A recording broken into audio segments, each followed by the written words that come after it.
Cerca de la Riviera del Indo vivía un antiguo persa llamado Al-Jafed, quien poseía una extensa finca con huertos, campos y jardines. Prestaba dinero con interés, tenía una hermosa esposa e hijos encantadores y era un hombre opulento y satisfecho. Era rico porque se sentía satisfecho. Un día visitó a este viejo granjero persa un antiguo sacerdote budista, uno de aquellos hombres sabios del Oriente, quien sentado junto al fuego contó a Al-Jafed cómo se creó el mundo. Le relató que hubo una vez una gran masa de niebla y que el Todopoderoso puso en movimiento esta masa y comenzó a hacerla girar, cada vez con mayor velocidad hasta que la convirtió en una enorme bola de fuego, que ésta, a medida que avanzaba dando vueltas por el espacio, incendiaba otras masas de niebla. Luego se enfrió y condensó la humedad, la cual, en forma de torrentes de lluvia, cayó sobre la superficie del mundo, cuya corteza enfrió. Entonces la masa interna fundida rompió la corteza y creó las montañas, colinas y valles de este maravilloso mundo nuestro. Luego, si esta masa derretida avanzaba y se enfriaba rápidamente, se transformaba en granito. Si se enfriaba con menor rapidez, se convertía en cobre. Si se enfriaba lentamente, se transformaba en plata, más despacio en oro, y después del oro eran diamantes los que se producían. Esto contó el sacerdote budista, lo cual está expresando aquí, palabra por palabra, toda la formación del planeta. El anciano sacerdote dijo a Al-Jafed que si él hubiera tenido un diamante del tamaño de la uña de su pulgar, habría comprado muchas fincas como las de su anfitrión. Y si tuvieras un puñado de diamantes, podrías comprar la región. Y si tuvieras una mina de diamantes, podrías poseer títulos y tronos gracias a la influencia de tu gran opulencia. Esa noche Al-Jafed supo todo lo que tenía que saber acerca de diamantes, de modo que cuando se acostó se sentía un hombre pobre, deseaba poseer una mina de diamantes. Al día siguiente, temprano, buscó ansiosamente al sacerdote y le preguntó dónde podrían encontrarse los diamantes. Bien, dijo el sacerdote, si deseas poseer diamantes, tendrás que encontrar una corriente de agua que fluya por encima de arenas blancas, entre las altas montañas. En esas arenas blancas hallarás siempre diamantes. Está bien, repuso Al-Jafed, ya veremos. Al-Jafed vendió su finca y dejó a su familia con algunos parientes y se marchó en busca de diamantes. Empezó su búsqueda en las montañas del Mesne, después se trasladó a Palestina y luego llegó hasta Europa. Siguió vagando con el propósito de encontrar diamantes. Al fin, cuando se le había agotado el dinero, andaba con la ropa hecha jirones y se encontraba en la miseria. Llegó a la playa de Barcelona, España, y ahí escuchó a un peregrino que pasaba. Él decía que habían descubierto el diamante más grande del mundo. Y lo más sorprendente es que lo habían encontrado en la finca de la cual él antiguamente era el propietario. El pobre, ante ese dolor, no pudo resistir la tentación y se arrojó al mar. Nunca más se le volvió a ver en esta vida. Pero ¿cómo sucedió el descubrimiento? El hombre que compró la finca de Al-Jafed un día llevó su camello a beber y cuando el animal metió el hocico en las aguas pocas profundas del arroyo, advirtió que brotaba un rayo de luz en las arenas blancas. Estiró la mano y sacó una piedra oscura que tenía un extraño punto de luz. Le pareció una curiosidad y se la llevó a casa. La puso sobre la repisa de la chimenea y se olvidó del asunto.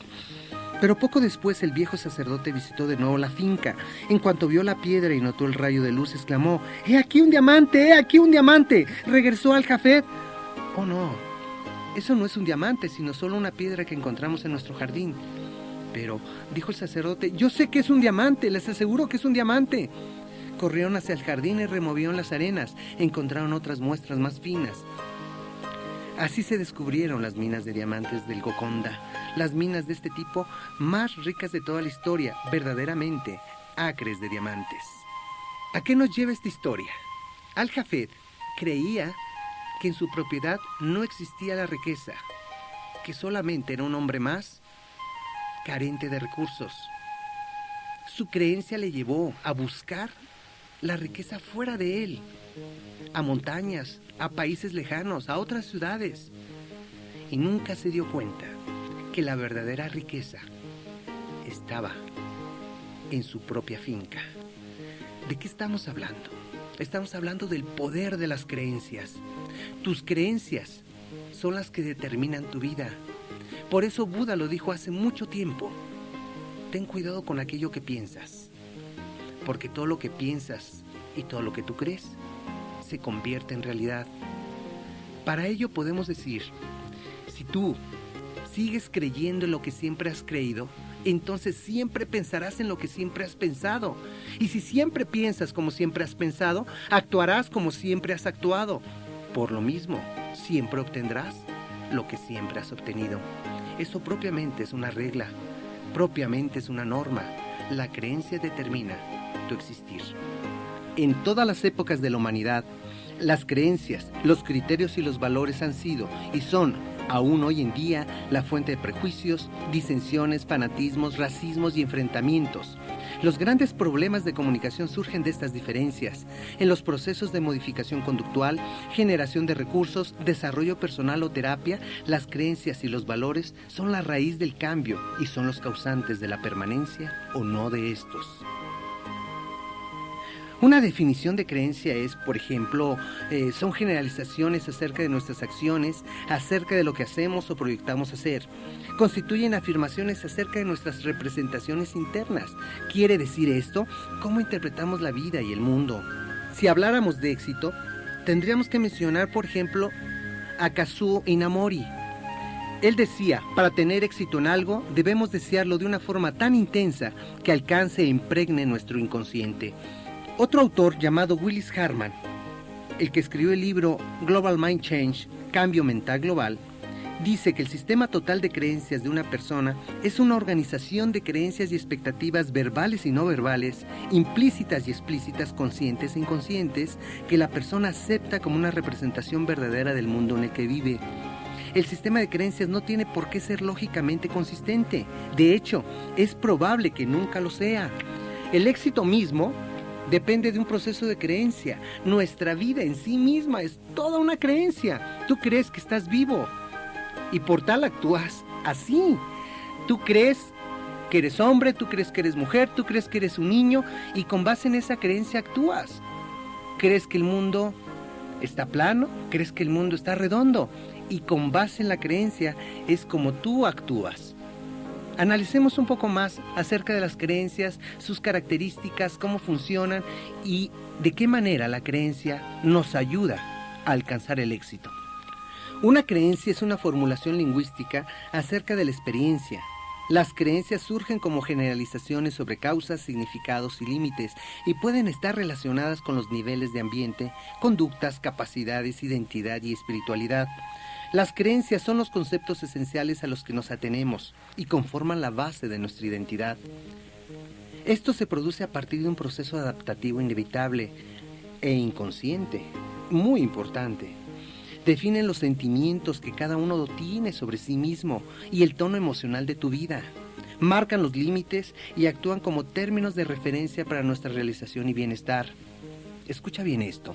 Las creencias son de naturaleza dicotómica. Agrupan las experiencias en bloques positivos y en negativos.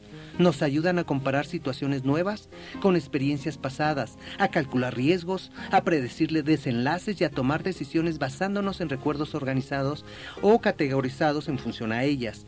De esta forma, nuestras creencias se convierten en limitantes o potenciadoras. Las creencias son necesidades biológicas. No podríamos vivir sin ellas. Son generalizaciones que prevén lo que va a suceder y nos predisponen haciendo de filtro para que eso ocurra así. El cerebro reacciona y cambia cuando en la vida cobra importancia una convicción y una certeza personal profunda. Nuestras creencias y convicciones son parte de nuestros pensamientos y por lo tanto de nuestro propio cerebro. Cuando pensamos, construimos representaciones internas o actuamos por una creencia profunda. Estamos recorriendo un circuito neurológico y existente. Es por ello, por lo que sentimos que lo que estamos realizando es auténtico y correcto. Nos sentimos cómodos cuando operamos partiendo y apoyándonos en las estructuras de nuestras creencias que están profundamente arraigadas. Por el mismo principio, las creencias limitantes operan impidiendo con toda fuerza la realización de cualquier capacidad generativa de acciones útiles. Uno de los principios de la programación neurolingüística, llamada PNL, es que si nos damos cuenta de que nuestras creencias son una opción que tenemos, que las podemos elegir libremente y conscientemente, entonces podremos seleccionar nuestras creencias escogiendo solo aquellas que nos potencien y eleven. Lo siguiente lo podemos ejemplificar con un fragmento de Alicia en el País de las Maravillas de Lewis Carroll. Ahora vas a creer lo que te voy a decir. No soy más que 101, 5 meses y un día. Eso no puedo creerlo, dijo Alicia. Ah, ¿no? Respondió la reina en un tono lastimero. Inténtalo de nuevo. Aspira profundamente y cierra los ojos. Alicia reía. No vale la pena intentarlo, dijo. Uno no puede creer en cosas imposibles. Diría que no tienes mucha práctica, respondió la reina. Cuando yo tenía tu edad, lo hacía siempre durante media hora al día. Fíjate, a veces llegué a creer hasta 6 cosas imposibles antes del desayuno. Las creencias, ¿qué son en forma genérica? ¿A dónde nos llevan? Las creencias son planteamientos preformados y preorganizados de la percepción que filtran de una manera coherente nuestra comunicación con nosotros mismos. Representan uno de los marcos más amplios para el comportamiento. Cuando se cree en verdad algo, se comporta de una forma congruente, inconscientemente con esa creencia. Pero, ¿de dónde proceden las creencias? ¿Por qué ciertos individuos tienen creencias que les impulsan hacia el éxito, mientras otros tienen creencias que no contribuyen sino a su fracaso? Si pretendemos modelar las creencias que fomentan la excelencia, necesitamos saber, ante todo, cómo se originan las mismas. La primera fuente es el ambiente que nos rodea. Cuando se crece rodeado de riquezas y éxitos, es fácil modelar la riqueza y el éxito. Si se crece en medio de la pobreza y la falta de perspectivas, sus modelos difícilmente contendrán otras posibilidades.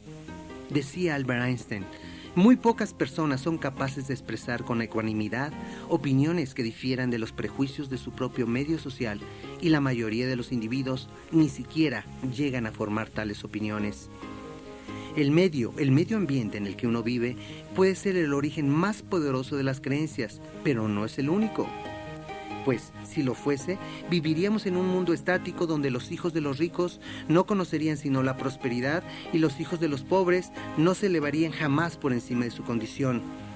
La segunda son los acontecimientos grandes o pequeños, pueden dar forma a las creencias. En la vida de toda persona hay acontecimientos inolvidables.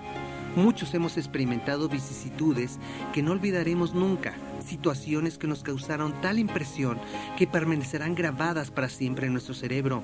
De esta especie son las expectativas que forman las creencias capaces de cambiar nuestra vida.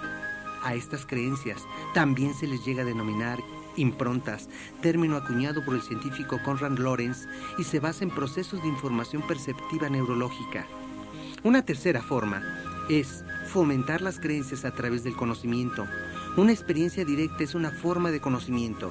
Otra manera de obtenerlo es por medio de la lectura o de las películas, es decir, ver el mundo tal como lo han reflejado otras personas. El conocimiento es una de las grandes vías que permiten romper las trabas de un ambiente limitado. Por triste que sea el mundo en que uno vive, al leer sobre los triunfos de otros puede despertársele la fe que le permita a uno triunfar. Una cuarta manera es los resultados. Es a través de nuestros resultados anteriores. El método más seguro de suscitar dentro de uno mismo la fe en la propia capacidad para hacer algo es haberlo hecho antes, aunque solo haya sido una vez. Solo con que se triunfe una vez, resulta mucho más fácil consolidar la creencia de que uno podrá repetir ese triunfo. Se ha de tener fe en que uno puede y ello se convierte en otra profecía que se cumple a sí misma. Otra manera de establecer creencias consiste en representarse mentalmente la experiencia futura como si ya se hubiese realizado.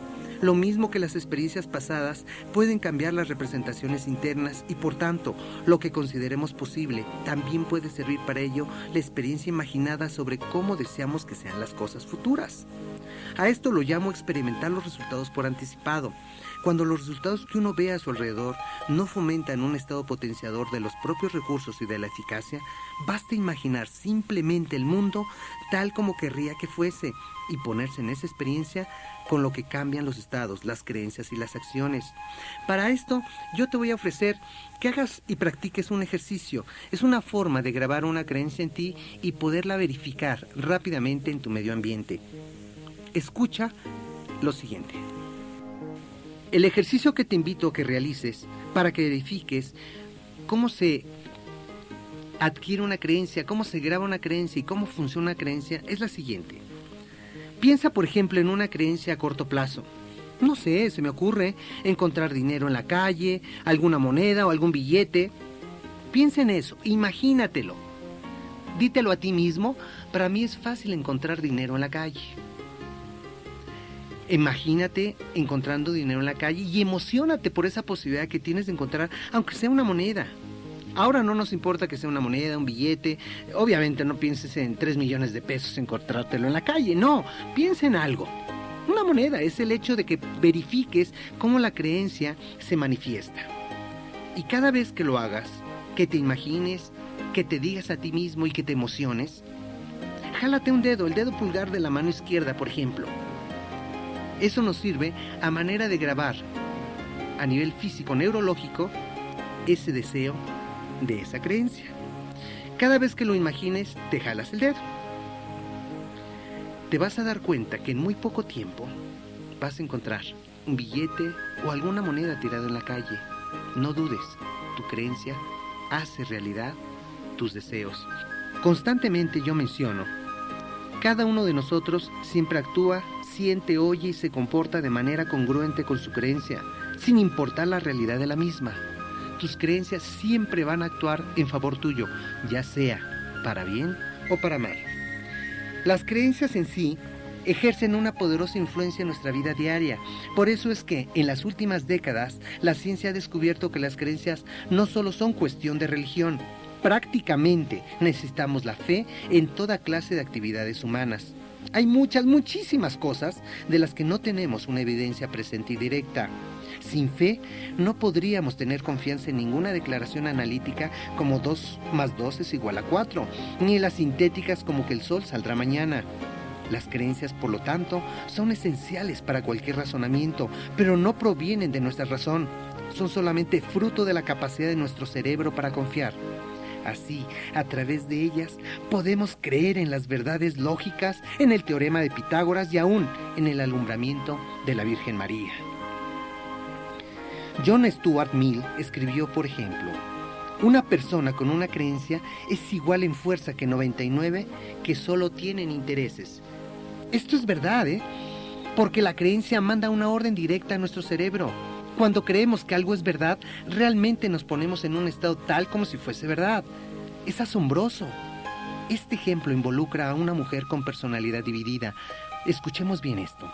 Su nivel de azúcar de esta mujer en la sangre era normal en la vida diaria. Pero cuando ella creyó que era diabética, la química de su sangre cambió transformándose en la de un diabético. Su creencia se había vuelto realidad. Es fácil imaginar que, manejadas eficientemente las creencias, se convierten en un catalizador del desarrollo personal.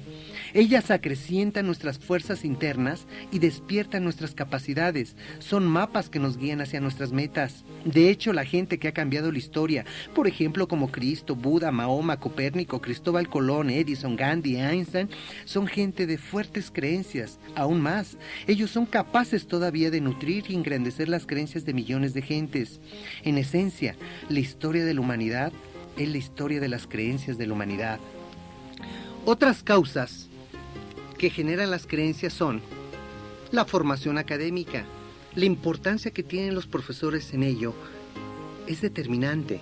Los profesores te graban sus creencias de manera inconsciente y a través de la formación, del estudio, del conocimiento de tus compañeros, se forman creencias sobre cómo eres, sobre tus límites y sobre tus capacidades.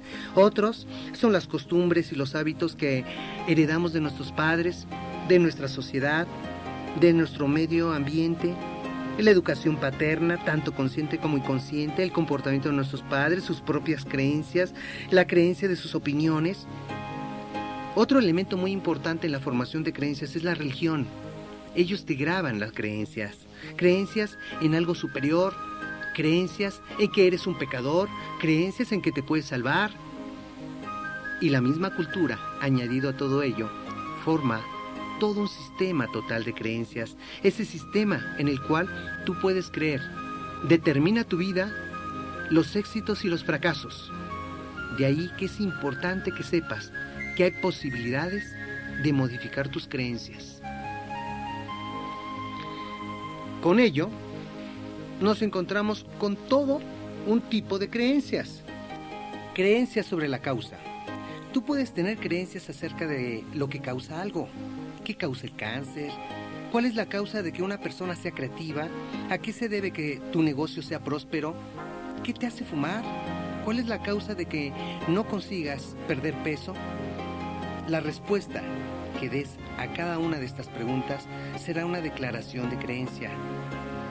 Podrías decir, tengo mal genio porque soy mexicano, o soy italiano, o soy inglés.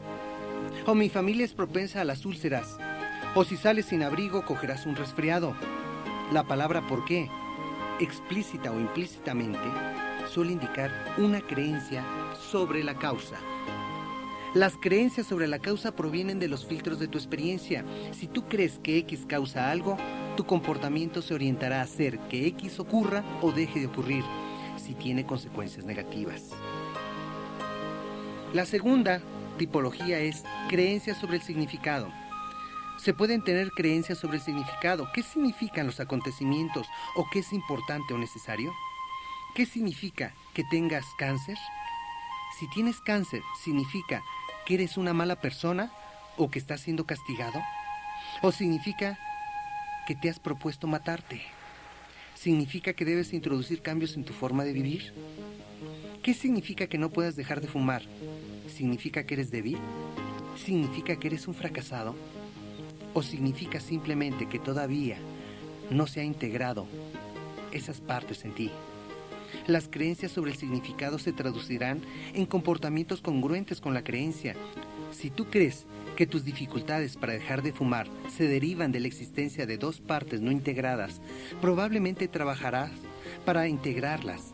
Si crees que significan que tú eres débil, quizás no emprendas ninguna acción hacia la integración. La tercera se llaman creencias sobre la identidad. Las creencias sobre la identidad engloban causas, significado y límites. ¿Cuál es la causa de que hagas algo? ¿Qué significan tus comportamientos? ¿Cuáles son tus límites personales? Cuando tú cambias tus creencias acerca de tu identidad, te conviertes de algún modo en una persona distinta. Como ejemplo de creencia limitadora sobre la identidad se podría citar: no valgo nada, no merezco tener éxito. Si obtengo lo que quiero, perderé algo. Las creencias sobre la identidad son también las que pueden impedirte cambiar, sobre todo porque muy a menudo no eres tú consciente de ellas. Contrastemos las creencias sobre la identidad con las fobias. Las fobias suelen ser comportamientos que no encajan con tu identidad. Este es uno de los motivos de que por lo general resulta tan fácil cambiarlas. Richard Bandler, uno de los co-creadores de la programación neurolingüística, trabajó en cierta ocasión con una mujer que tenía fobia a coger gusanos. Richard le preguntó: ¿tiene que coger gusanos con mucha frecuencia? No trabajará usted en un criadero de gusanos, ¿verdad?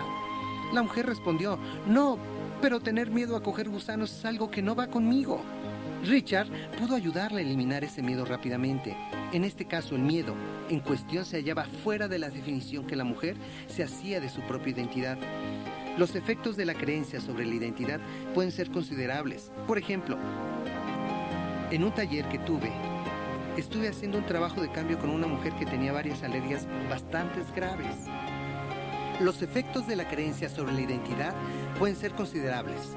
En una ocasión que estaba dictando un seminario en Europa, estuve haciendo trabajo de cambio con un varón que tenía varias alergias bastante graves. Cuando traté de averiguar si el cambio sería ecológico para él, este hombre se quedó paralizado. Resultó que era un especialista en alergias y el hecho de cambiar su alergia mediante un sencillo proceso de programación neurolingüística habría demolido su identidad como practicante de la medicina. En primer lugar, se necesitaba un cambio importante en su identidad profesional. Las creencias pueden ser de significado, de identidad y de causa. Pueden referirse al mundo exterior, incluyendo a las demás personas, o pueden tener que ver con su propio yo y su identidad. Las creencias son en gran medida procesos inconscientes de pensamiento organizado. Cada uno de nosotros lleva una impresión mental o una imagen que se forja de uno mismo, en la que quizás sea vaga o poco definida conscientemente.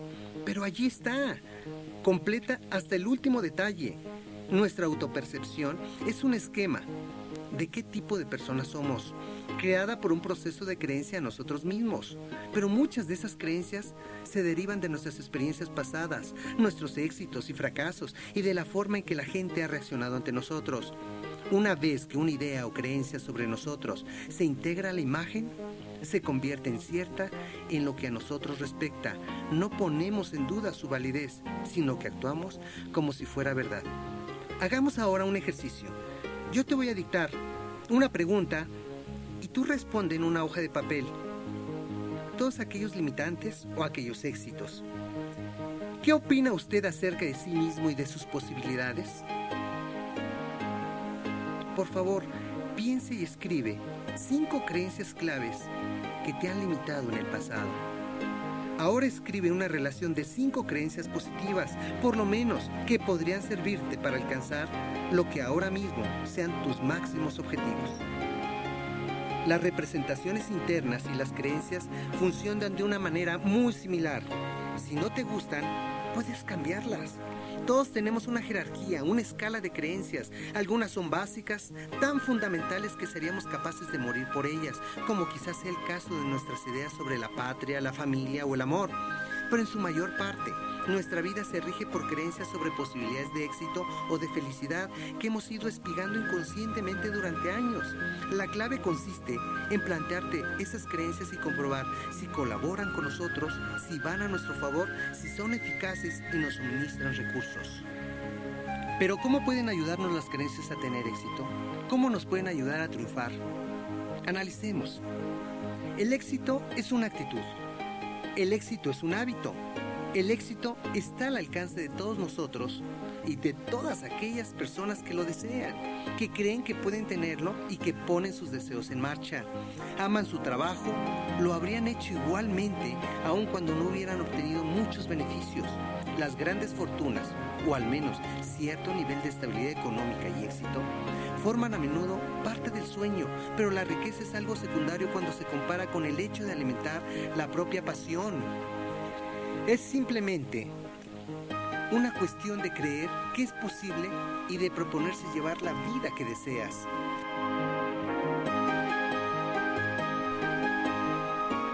Dustin Hoffman dijo una vez, bromeando, que le costó 10 años obtener un éxito fácil. Y Ray Kroc, el fundador de McDonald's, escribió en su autobiografía, el éxito me llegó al amanecer, tras una larga noche de 30 años. ¿Por dónde debo de empezar? Decía Mark Twain, el secreto para subir es empezar por algún lugar. El secreto para empezar por algún lugar es fragmentar tus complejas y abrumadoras tareas para convertirlas en pequeñas tareas que se pueden realizar. Y entonces, empezar por la primera. Antes de conseguir el éxito, siempre es muy importante, tenemos que creer que lo podemos alcanzar. Tus creencias forman tu experiencia, así de sencillo. No importa lo que creyeras antes, puedes cambiar tus creencias y con ellas tu vida. Es imposible que logres el éxito si no crees con absoluta convicción que eres capaz de alcanzarlo.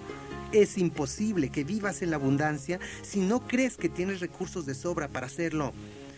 Nuestra educación, sociedad y otros condicionantes mentales normalmente son, por desgracia, más pesimistas que optimistas. ¿Cuántas veces te ha dicho alguien que no pierdas el tiempo construyendo castillos en el aire, que debes de ser realista, que no puedes tener todo lo que deseas? Debido a que oímos esto muy a menudo y como resultado, acabamos por creer que es cierto. Da la impresión de que la riqueza siempre está reservada a unos pocos afortunados. El éxito parece una fiesta exclusiva a la que nadie se ha molestado en invitarte. Tus creencias sobre el éxito están, sin duda alguna, profundamente arraigadas y antes de lograr el éxito debes de estar dispuesto a cambiarlas. Examina tus creencias para ver cómo han afectado a tu vida. Mucha gente se sabotea a sí misma sin ninguna necesidad, debido a creencias generales sobre cómo funciona el mundo. Mark Allen lo resume así en su libro Negocios Visionarios. Es importante en algunos casos, muy importante, tomarse un tiempo para examinar nuestras vidas. Lo primero que hay que hacer es contemplar nuestro pasado, tan clara y sinceramente como podamos, y descubrir los eventos importantes y las influencias que han moldeado nuestras vidas. Algunos de estos eventos nos han conducido a creencias muy positivas. Esos momentos deberían ser recordados y esas creencias apoyadas. Todos nosotros hemos tenido a alguien en nuestras vidas que captó nuestro potencial y nos apoyó de un modo u otro. Todos hemos dado pruebas de nuestro genio cuando éramos niños y hemos sufrido aquellas fuerzas que han intentado destruirlo mediante la duda, el cinismo y la falta de fe. Necesitamos reflexionar sobre estos hechos de vez en cuando. Esos momentos que han tenido un impacto negativo en nosotros deben de ser estudiados. Necesitamos descubrir las creencias y preceptos negativos que se formaron como resultado de aquellos.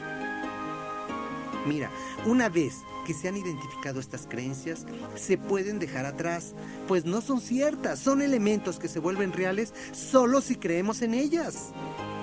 Este es el proceso para llegar a ser consciente, a alcanzar a distinguir las fuerzas que nos guían y aprender cómo actuar sobre las mismas, cómo modelar nuestro destino, cómo llegar a ser poderosos, cómo lograr lo que queremos de la vida. ¿Cuáles son tus creencias sobre el éxito? No dejes que te asuste el hecho de analizar tus pensamientos más de cerca. Te sorprenderás cuando veas cuántas barreras que te separan del éxito has colocado tú mismo. Una vez te hayas dado cuenta de que puedes cambiar incluso tus creencias más arraigadas, podrás ver cuán fácil resulta alcanzar todo el éxito que quieras en todos los aspectos de tu vida. Mira, en verdad, el éxito no es más difícil de lograr que el mismo fracaso. ¿Acaso no interviene en cada fracaso una compleja combinación de circunstancias? Hay una serie de creencias en las que muchas personas creen de manera irracional. Vamos a analizar algunas de ellas. Por ejemplo, hay personas que dicen: cualquier tiempo pasado fue mejor. Día tras día se demuestra que esta excusa es errónea. Miles en conjunto, millones de personas llegan a ser millonarias cada año. Piensa en las películas producidas, en los libros publicados, en las nuevas oportunidades que surgen en el campo de la informática. Piensa en las partes del mundo que se están abriendo al libre comercio. Llegar a tener éxito no solo es posible hoy en día, sino que resulta más fácil de lo que era antes.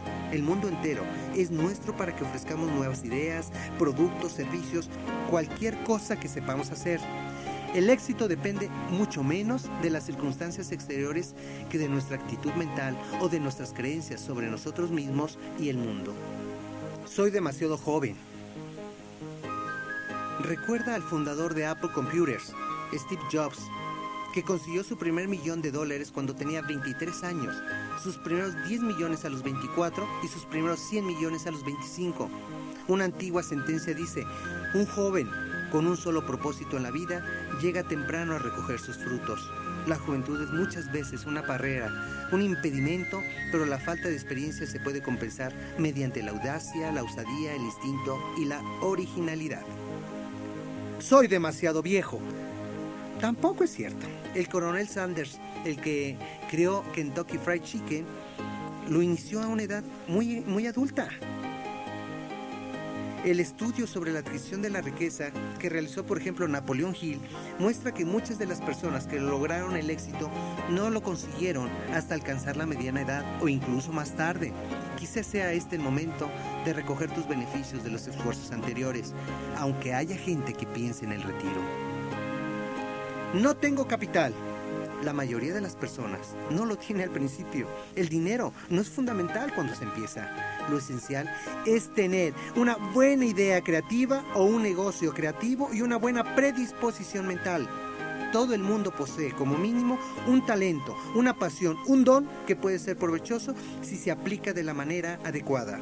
Contrariamente a la creencia general, no hay escasez de dinero en el mundo. El dinero para las ideas prometedoras siempre, escúchalo bien, siempre está disponible.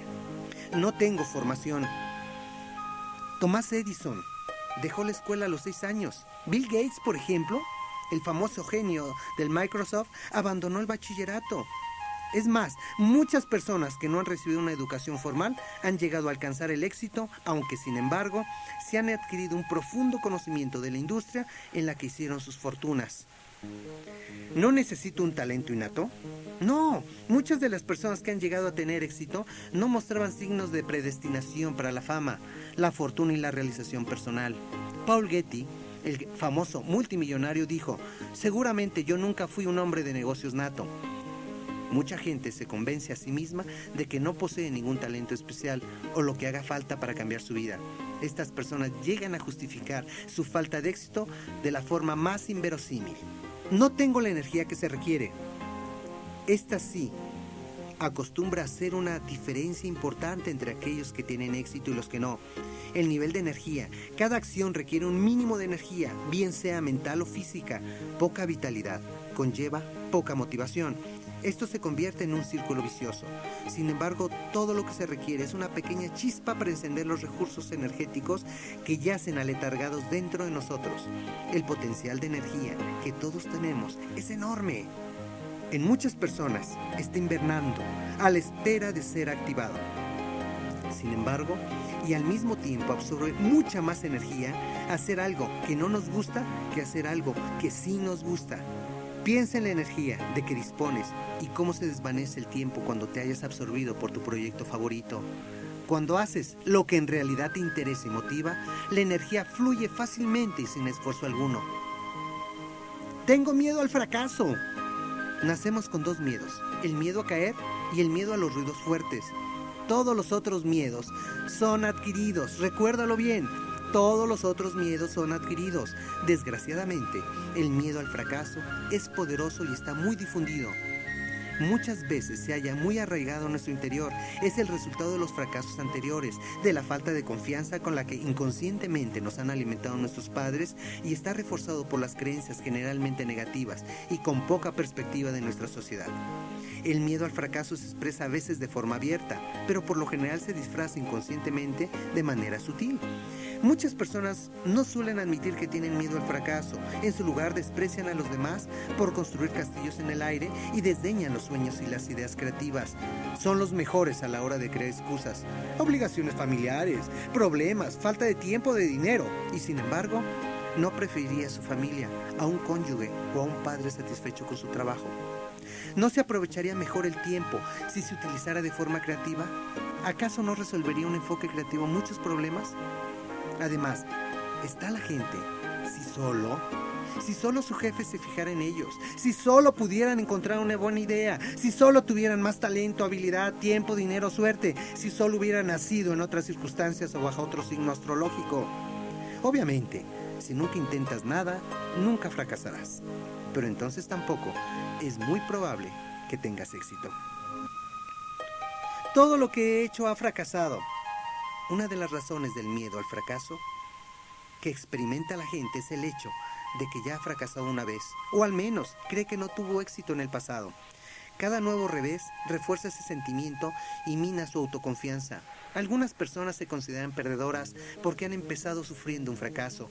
Este hecho lleva inevitablemente a nuevos fracasos. ¿Por qué has fracasado hasta ahora? Escucha atentamente esto. Quizá era lo que deseabas de alguna manera, aunque fuera de modo inconsciente. Si el éxito que te estaba destinado se escapa siempre de tus manos, pregúntate ¿por qué? ¿Por qué te has condenado a la mediocridad?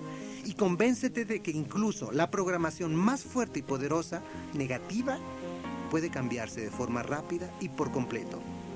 Una vez lo hayas analizado en profundidad, te sorprenderás de tu resistencia interior al éxito.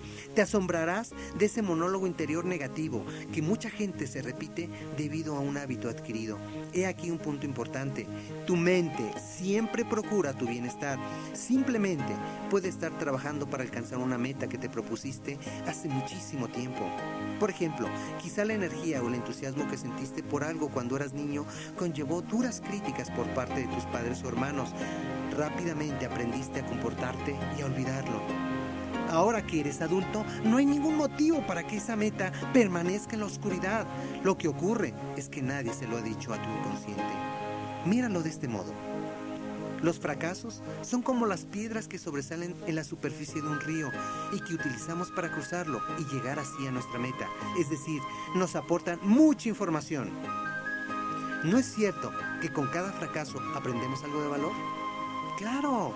En realidad no existe el fracaso, es solo una parte de nuestra educación que nos conduce al inevitable éxito. ¿Por qué? Porque a cada fracaso le puedes encontrar algo positivo. Enlistemos algunas de esas frases que escuchamos de creencias limitadoras. La persona adulta necesita ser amado y aprobado por todo el que le rodea. Solo se es valioso cuando se es uno muy competente, autosuficiente y capaz de conseguir cualquier cosa. Algunas personas son ruines, malvadas y merecen ser castigadas por ello. Si las cosas no van por el camino que yo quiero, es algo catastrófico. La desgracia humana viene del exterior y las personas tienen poca o ninguna capacidad para controlarla o superarla. Si algo terrible va a ocurrir o puede ocurrir, debemos inquietarnos por ello y no deje de pensar que puede suceder. Es más fácil evitar el afrontar ciertas responsabilidades y dificultades en la vida que hacerles frente con la disciplina de uno mismo. Tenemos que depender de los demás, concretamente de alguien más fuerte. Es inevitable que lo que nos ocurrió en el pasado siga afectándonos en el presente. Uno debería sentirse muy preocupado por los problemas y las perturbaciones de los demás. Caray, es hasta para reírnos. Todas estas son una serie de ideas, de expresiones que la gente habla, como creencias que no te dejan triunfar. Escucha esto. Nuestras vidas son el reflejo de nuestras creencias. El éxito sin límites proviene de un sistema de creencias propiamente sin límite. Desear algo es mucho más común que quererlo realmente. Un deseo es débil, se puede alterar y es pasivo. Querer realmente algo es un poderoso estímulo. No tolera dilaciones, sobrepasa los obstáculos, nos da alas con las que volar. Un día, un discípulo le preguntó a un hombre sabio cómo logró su sabiduría. Este lo llevó a un río y le sumergió la cabeza bajo el agua. Tras unos pocos segundos, su ansioso seguidor empezó a debatirse temeroso de ahogarse. Pero el profesor continuó manteniéndole la cabeza sumergida. El estudiante se debatió con más ahínco. Finalmente, el hombre sabio lo liberó justo antes de que se ahogara y le preguntó: «Cuando tu cabeza estaba bajo el agua, ¿qué era lo que más deseabas?» «Respirar», contestó el asustado muchacho. «Bien, pues aquí tienes la respuesta. Ahora sabes cuánto debes desear la sabiduría». Esta metáfora nos enseña que la vida te dará lo que realmente quieras. Serás tan grande como tu aspiración principal. Si abrigas una visión, un elevado ideal en tu corazón, lo llevarás a cabo. Los sueños que alimentas y que llevas en tu corazón constituyen la parte más noble de ti mismo. Los que dejan de soñar, los que ignoran sus anhelos más intensos, viven una existencia vacía y propiamente frustrada. Hay 4 condiciones iniciales que debes de cumplir para alcanzar el éxito. Primero, cree firmemente que tendrás éxito. Es el primer requisito. El segundo, sé consciente de que tu situación no cambiará por arte de magia si no haces nada al respecto. Tercero, desea apasionadamente mejorar tu vida y atrévete a soñar, pero a soñar a lo grande. Decía James Allen, la mente es el poder maestro que moldea y crea. Nosotros somos mente y siempre que usamos la herramienta del pensamiento para esculpir lo que deseamos, nos damos a nosotros mismos 1.000.000 de alegrías, 1.000.000 de penas. Pensamos en secreto hasta que nuestros pensamientos se cumplen. Nuestro mundo depende de la lente con la que lo miremos. El error más común que cometemos es buscar fuera de nosotros lo que deberíamos encontrar dentro, tal como lo platicábamos en la metáfora de acres de diamantes. El éxito es la manifestación exterior de una luz interior. Debemos empezar siendo mentalmente ricos antes de que podamos serlo materialmente. Hemos de vivir el éxito con nuestra mente antes de tenerlo en nuestra vida. Yo he conocido la historia de muchas personas que han alcanzado la riqueza quizás por juegos de lotería o juegos del azar. Y así como alcanzaron la riqueza, destruyeron toda su vida e inmediatamente, en muy poco tiempo, regresaron a ser igual de pobres o más de lo que antes eran. A veces para ellos, que no estaban preparados mentalmente para ser ricos, la desgracia de ser ricos fue lo peor que les pudo suceder. Miren, si analizamos a nuestro inconsciente, él no tiene límites. Él cree lo que tú le has grabado. Somos los responsables tanto de nuestra propia felicidad como de nuestra propia miseria. La clave del éxito reside en el uso adecuado de nuestro inconsciente. Ese gran maestro que decía Sigmund Freud, el inconsciente es esa parte de mi mente que hace cosas de las cuales yo no me doy cuenta. Sin embargo, de alguna forma ha sido programado por nuestro medio, por cada palabra, por cada frase que me digo a mí mismo en cada momento. Existen muchos modos de desarrollar nuestro inconsciente. Uno de los más poderosos consiste en utilizar nuestras creencias.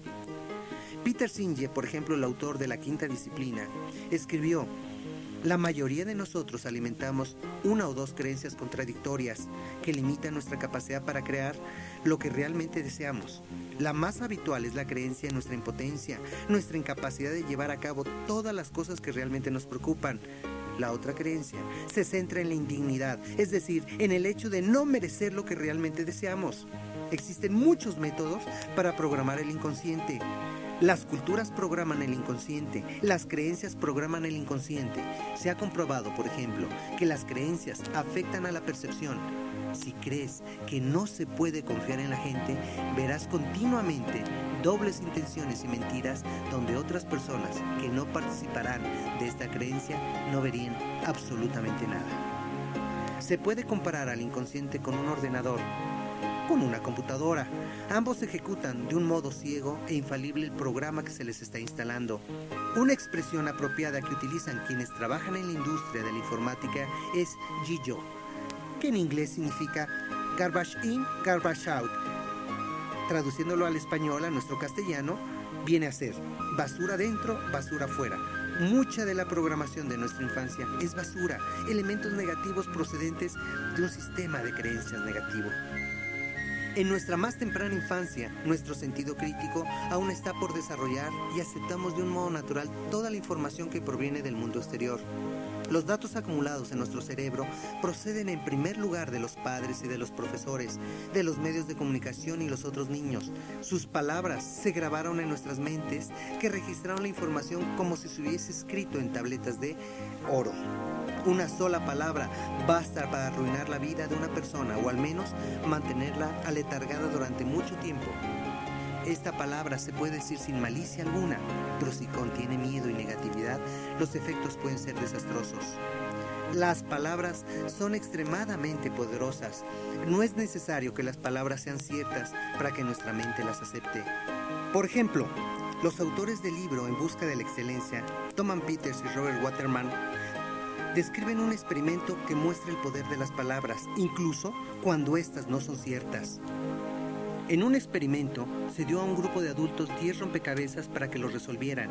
Los 10 rompecabezas eran idénticos para cada uno de los participantes. Tras dejar un margen de tiempo para que trabajaran en ello, se dijo a cada uno cuál había sido su puntuación, pero los resultados que se les dieron eran ficticios.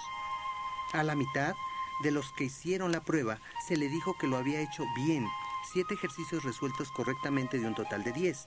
A la otra mitad se le dijo que lo había hecho mal, 7 ejercicios resueltos incorrectamente en un total de 10. Entonces se les volvieron a dar nuevos rompecabezas, los mismos para cada persona. Aquellos participantes a quienes se les había dicho que lo habían hecho bien en el primer ejercicio, obtuvieron nuevos resultados, francamente buenos, en la segunda prueba. La otra mitad lo hizo peor. La simple asociación con éxitos anteriores parece que nos conduce a ser más persistentes, estar más motivados o sencillamente a obtener mejores resultados.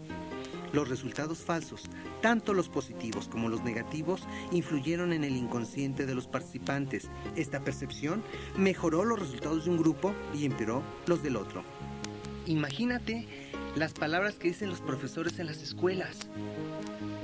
Cuando se dirigen a ti y te dicen: «Caray, ¿qué no piensas? Pareces un burro». Todos son una serie de frases que se impregnan en la mente de nosotros, de los alumnos, de esos pequeños. que de manera inconsciente llegan a creerlo y obviamente eso repercute en los resultados de toda su vida.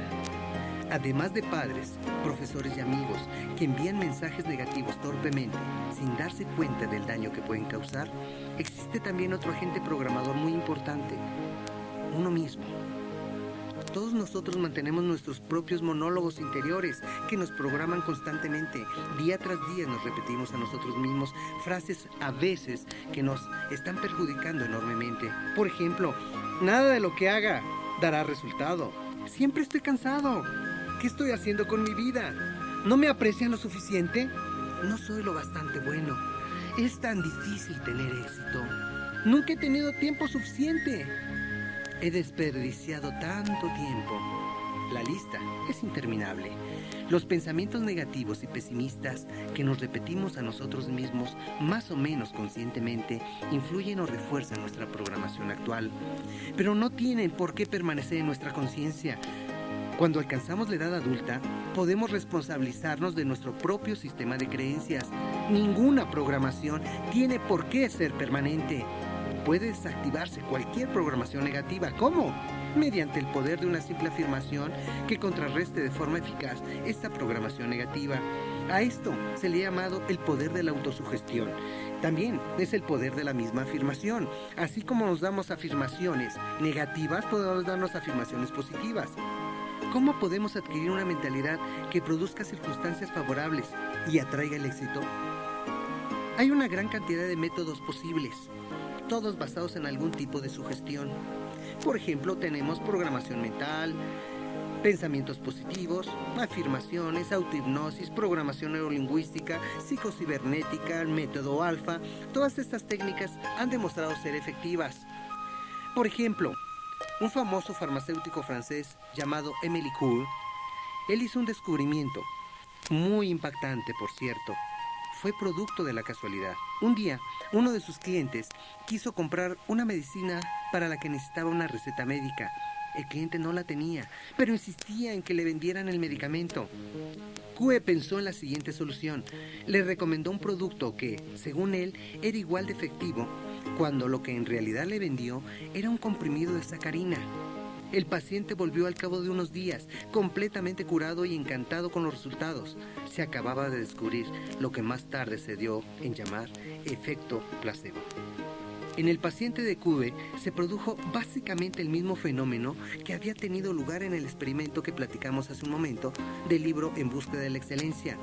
La diferencia estriba en que, en el paciente de Coué, el efecto mágico de las palabras, de la confianza y del inconsciente actuó más en el aspecto físico que en el intelectual. Esta persona se curó gracias a su fe en el farmacéutico y a la certeza de que su salud iba a mejorar. Coué no tardó mucho en darse cuenta del alcance de este experimento. Si una palabra podía curar una enfermedad, ¿qué efectos podría tener en la personalidad de un individuo? Durante los siguientes años, desarrolló una fórmula extremadamente simple, que no exigía comprimidos de sacarina, sino solo palabras. Se ha aplicado en todo el mundo y ha mejorado la vida de miles de personas. Esta fórmula es poco más que una simple autosugestión, puesto que Coué no podía permanecer junto a todos los enfermos ni estar en contacto permanente con ellos. Los pacientes podrían curarse a sí mismos usando esta fórmula, que consistía en repetir las siguientes palabras. Sea como sea, cada día mejoro más y más. Sea como sea, cada día mejoro más y más. Coué aconsejó a la gente que se repitiera esta fórmula en voz alta, usando un tono de voz monótono unas 20 veces al día. Los efectos son sorprendentes. Analicemos un poco más el efecto placebo. Especialmente en el campo de la medicina, muchísimas investigaciones han sido hechas acerca de los placebos. Por ejemplo, la palabra latina placebo significa agradaré. Usualmente los placebos son píldoras cuyo contenido es solo almidón. No contiene nada más. Pero si la gente las toma creyendo que realmente son drogas, mejorarán y se curarán. Así, los placebos son capaces de agrandarnos de acuerdo a la fe que ponemos en ellos. Hoy, sin embargo, hasta el placebo más humilde está recibiendo seria atención de los estudiosos de la medicina. Investigadores médicos como por ejemplo el doctor Arthur Shapiro, el avanzado doctor Henry Beger y el doctor Stewart Wolf han encontrado evidencias sustanciales de que el placebo no solamente puede ser hecho para parecer un poderoso medicamento, sino que también puede actuar como tal. Se refieren a él además de como un soporte psicofisiológico en el tratamiento de ciertos pacientes, como un auténtico agente terapéutico para alterar la química del cuerpo y para ayudar a movilizar las defensas del mismo en el combate de desórdenes o enfermedades. El doctor Herbert Benson reporta descubrimientos hechos con mujeres embarazadas que sufrían náusea y vómito. Con el placebo, ellas se sintieron liberadas de sus síntomas. Pero lo realmente interesante fue que estas mujeres ingirieron ipecacuanha, una droga preparada con las hojas secas de esta planta que causa vómito y náusea, y aún más, es usada como purgante y vomitivo. El doctor Bernie Siegel llama la atención sobre la importancia del optimismo del paciente y la fe en sus doctores. Los pacientes, dice, con grado alto de confianza se recuperan más rápido que los otros. La investigación acerca de los placebos nos ha enseñado que las creencias tienen un efecto real en nuestra bioquímica. Consecuentemente, son una parte esencial de las operaciones del cerebro.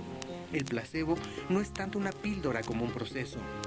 Comienza con la confianza del paciente en el doctor y se extiende hasta el funcionamiento pleno de su propio sistema inmunológico. El proceso trabaja no por algo mágico en las tabletas, sino porque el cuerpo humano es su propio y mejor boticario y porque las prescripciones más exitosas en su favor son las hechas por el mismo cuerpo. Los fundadores de la programación neurolingüística, John Grinder y Richard Bandler, entendieron tan claramente la efectividad de los placebos que estuvieron interesados en producirlos ellos mismos. Los iban a poner en botellas con ciertas características de tamaño y color. La etiqueta de la botella debía decir placebo y en letras pequeñas intentaban añadir: los placebos no funcionan para todo mundo, pero pudieran funcionar para usted. Otro de los estudiosos de la programación neurolingüística, Robert Dills, quien hizo la investigación de placebos para Grinder y Bandler, encontró: algunos estudios muestran que los placebos funcionan tan bien como la morfina, en algo así como el 54% de los casos. Un hombre incluso hizo un estudio en otro sentido. Tomó gente que respondía a los placebos y gente que no, y les dio drogas reales para el dolor, como la morfina, y sucedió que los pacientes con placebo respondieron efectivamente como si hubiera sido morfina un 95% de las veces. La otra gente respondió a la morfina un 46%. Hubo aproximadamente un 50% de diferencia, lo que mostraba que aún las drogas reales requieren de fe para ser efectivas en algunos casos.